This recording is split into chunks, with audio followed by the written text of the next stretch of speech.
He did not see evidence that Epstein was using accounts for criminal purposes. As a result, he would not insist that the bank expel him as a client, nor would he escalate the matter to Jamie Dimon, the chief executive. And so Epstein was allowed to stay. Jamie Dimon knew about this, not escalated to Jamie Dimon. You don't think Jamie Dimon, the CEO of JPMorgan Chase, you don't think he was aware? Hey, it's Jordan with Status Coup on the ground. I am in Flint, Michigan, East Palestine, Ohio, Tumwa, Iowa. Please support the leading independent news outlet on the ground covering what the corporate media covers up. Hey, it's Jordan with Status Coup. JPMorgan Chase, one of the kings of Wall Street, is busted for its role in enabling Jeffrey Epstein's heinous, horrific sex trafficking rings that preyed on underage girls. This revealed in a pretty big bombshell New York Times investigative piece. And while I have your attention and the media's attention, hopefully, I want to expose JP Morgan's other crimes that is killing people today that the media and politicians have buried for over a decade. It kind of involves the poisoning of an American city that JP Morgan helped poison. First, let's start with this new information on how JP Morgan basically enabled, empowered Epstein's crimes.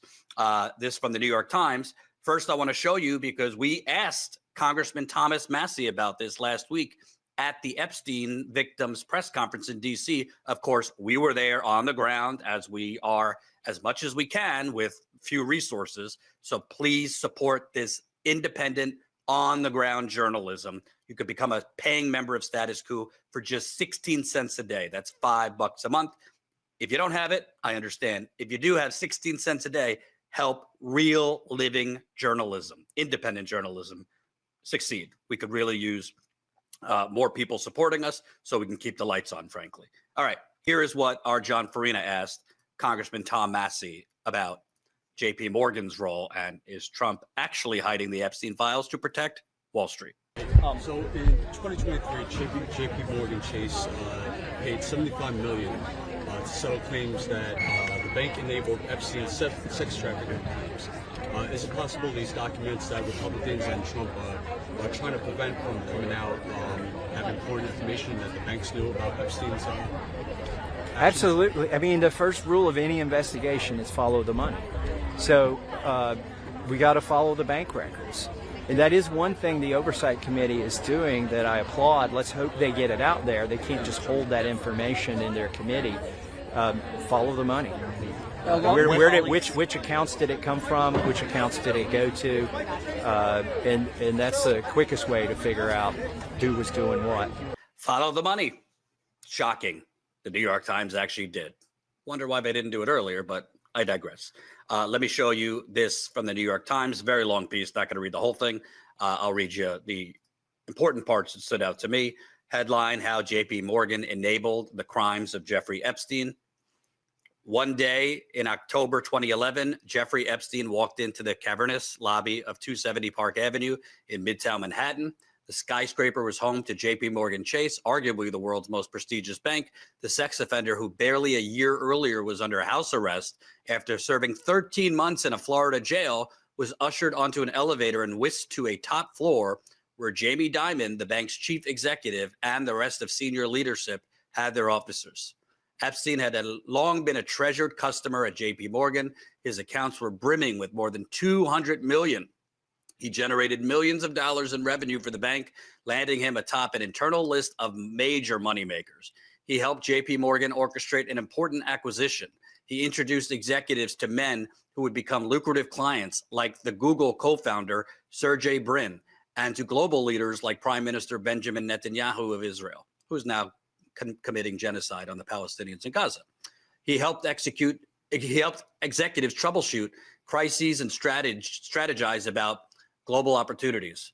But a glowing group of employees worried that JP Morgan's association with a man who had pleaded guilty to a sex crime and was under federal investigation for human trafficking could harm the bank's reputation. Just as troubling, anti-money laundering specialists within the bank noticed Epstein's pattern of withdrawing tens of thousands of dollars in cash virtually every month. These were red flags for illicit activity. That was why Epstein was at the bank's headquarters. JPMorgan's top executive in charge of ensuring compliance with laws and regulations had already pushed to fire him as a client. Now, Stephen Cutler, a former federal securities regulator and the bank's general counsel, had added his voice to the chorus. Epstein's chief defender at the bank was Jess Staley, a top contender to one day succeed Diamond as chief executive. Staley persuaded Cutler to sit down with Epstein and, quote, hear him out. It was a high-stakes meeting for Epstein. His close ties to JPMorgan had been invaluable in his quest for money, influence, and legitimacy. The bank lent him money. Staley dished confidential information to him. At Epstein's behest, JPMorgan set up accounts into which he routinely transferred huge sums for young women who turned out to be victims of his sex trafficking ring. It wired his funds overseas. It even paid him millions of dollars. Continuing. Sitting in Cutler's office that autumn afternoon, Epstein assured the general counsel that he had, quote, turned over a new leaf. Oh, did he? And he rattled off names of prominent figures who he told Cutler would vouch for his character. Quote, go talk to Bill Gates about me, Epstein said at one point. By the way, maybe, actual criminal investigators should go talk to Bill Gates. If you ask his ex-wife, wasn't the reason they got divorced, but certainly was a issue in their marriage. Bill Gates' relationship with Jeffrey Epstein after he had already been arrested for prostitution, after it was already known that he was doing criminal things with underage girls. Somehow Bill Gates was still in some type of financial relationship with him. Maybe people should talk to Bill Gates. Just a thought. Afterwards, Cutler sat alone trying to figure out what to do. He kept brooding for weeks. Epstein struck him as a smooth operator. It wasn't hard to imagine him charming powerful people. Yet Cutler didn't see how he would be able to explain to his female colleagues that JPMorgan was keeping Epstein as a client, he would later say. After a second conversation with Epstein, he informed Staley that he still thought the bank should cut ties. So that was the bank's lawyer and financial regulator saying, we should cut ties. But the recommendation came with crucial caveats. Cutler considered his primary job to be protecting JPMorgan from legal risks, and from his perspective, the Epstein relationship was a threat to the bank's reputation. He did not see evidence that Epstein was using accounts for criminal purposes. As a result, he would not insist that the bank expel him as a client, nor would he escalate the matter to Jamie Dimon, the chief executive. And so Epstein was allowed to stay. So let's get something abundantly straight, because the New York Times won't say this in the reporting.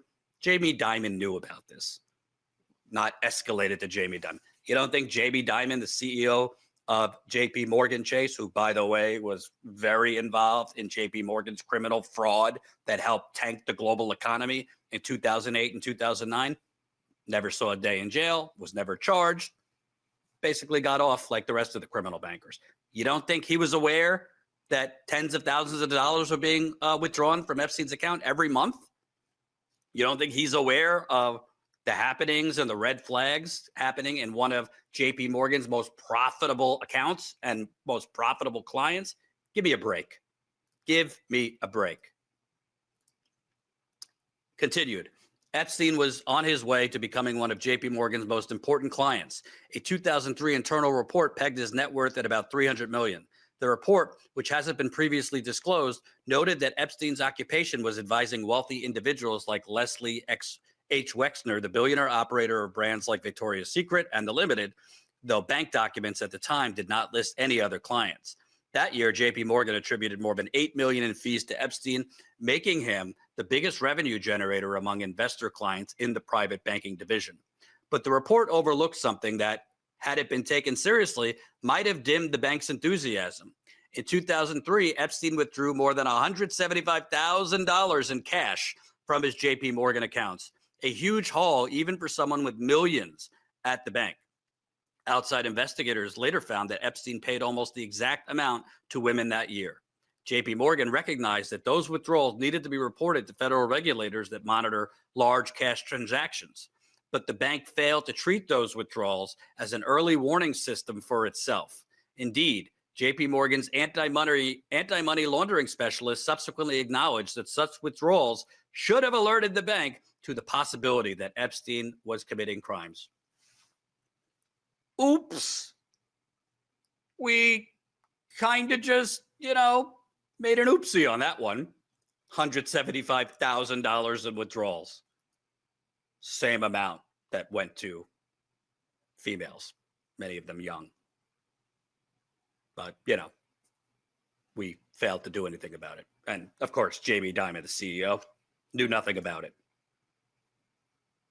Do you think if this was like just your average blue collar person, who most don't have an account with JPMorgan, they might have been expelled from the bank? It might have been referred to police, financial regulators. While I have your attention on JPMorgan Chase, this is a story I've been trying to get mainstream media to give a damn about for over a decade. Most of it is exposed in my book, We the Poisoned, Exposing the Flint Water Crisis Cover-Up, which came out last year. No big deal, won 3 awards. But JPMorgan, most Americans have no idea, helped enable, actually a little bit more than that, helped cause the poisoning of Flint, Michigan, if you don't know. I want to play you a clip from a documentary Status Coup did last year. Again, we did a full-length documentary. We have no corporate funding. Our funding comes from you. It's called Flint Fatigue. You could get it at flintfatigue.com. Check out the documentary if you've never seen it. It shows the criminal cover-up that poisoned Flint and how the Flint water crisis is still, 11 years later, an active, ongoing disaster.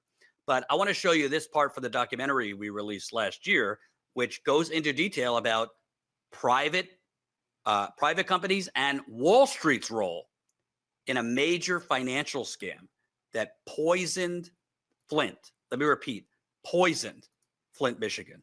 Here we go. Arthur Woodson is worried. Cancer rates here in his hometown of Flint are soaring.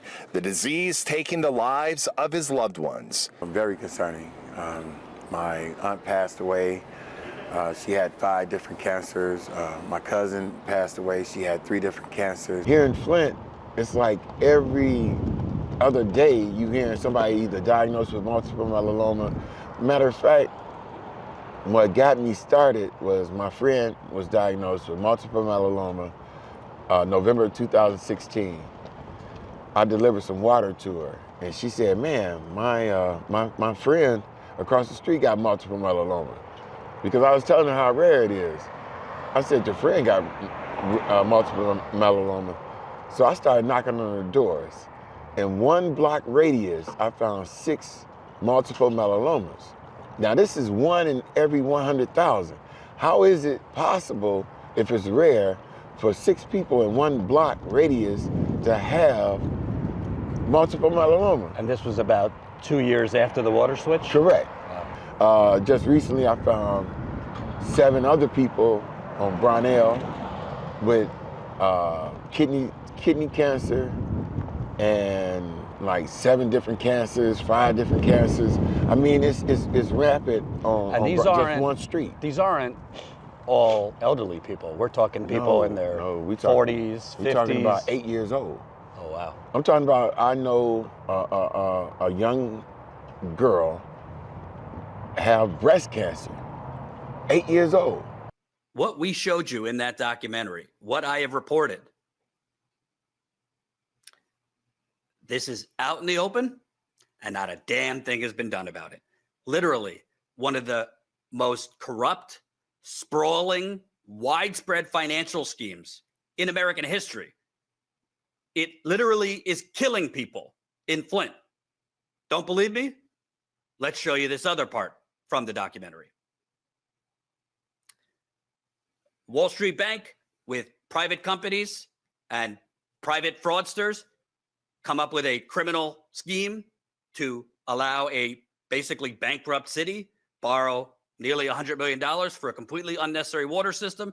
As a result, they use the Flint River, which is polluted for a century with all sorts of toxic shit, and the community gets poisoned. Not a person, not a politician, not a banker, not a private fraudster goes to prison. None of them have even seen trial. Media can't be bothered to report on it. Politicians can't be bothered to do anything about it. I was told by a top source, by the FBI, that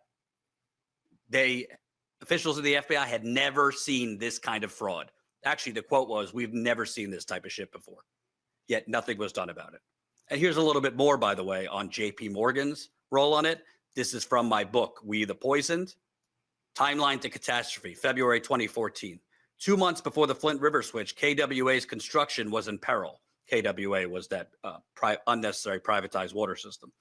Wright had to immediately initiate a major bond sale, underwritten by Wall Street heavyweights, including JPMorgan Chase and Wells Fargo, to fund construction. Without the sale, KWA would face costly delays. Quote, "Our goal in putting this together is to price the bonds and deliver funds to KWA as soon as reasonably possible." Matthew Couch, a vice president at JPMorgan Chase, wrote to Wright, Ambrose, and a slew of others on February 24th, 2014. The borrowed money would go towards funding Flint's 35% portion of KWA construction. There you have it.